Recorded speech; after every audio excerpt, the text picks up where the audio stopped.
कंहिंजी त आहे, मिसाल हथ तौर नथो लॻे। मिसाल तौर तव्हां ॾिसो पुश्त पनाही जी ॻाल्हि था कयो त सही, पुश्त पनाही खां सवाइ धारियल नथो हली सघे।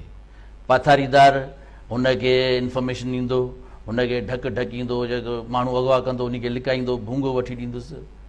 पथारीदार केरु बि थी सघे थो, रिटायर धारियल बि पथारीदार थींदो आहे। सियासी पुठ भराई बि आहे, बिल्कुलु आहे, सियासतदाननि जी आहे।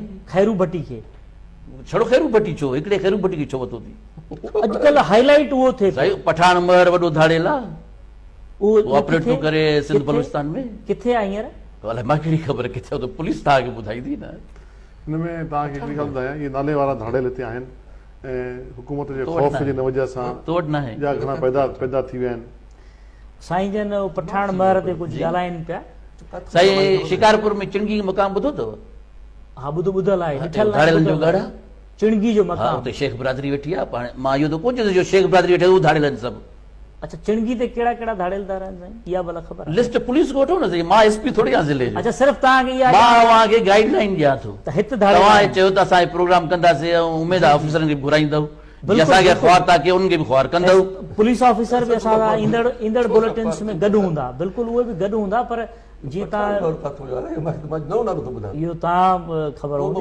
ॾिसो, कंहिं बि क़ौम में केरु माण्हू थी सघे थो, ठीकु आहे। साईं, पहिरियों पठान महर जी वज़ाहत जेका आहे, जॾहिं ज़ाल ज़माने मारिजी वियो हुयो, उहो सरदार खे यादि आहे, ॿियो को नओं पैदा थियो आहे।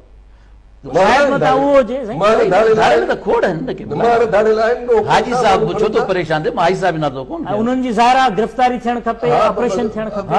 असां त उन था चऊं, असां टई मुतफ़िक़ उन ॻाल्हि में।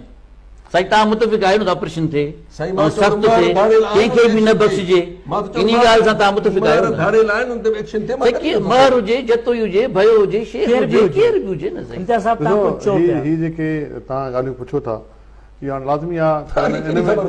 इन में मतिलबु नाला कोई बि न खणंदो, पर इंतिज़ामिया खे, IB खे, ISI खे, MI खे, सभिनी जा इदारा हिते शिकारपुर या हर डिस्ट्रिक्ट में पंहिंजो सेटअप मौजूदु आहे।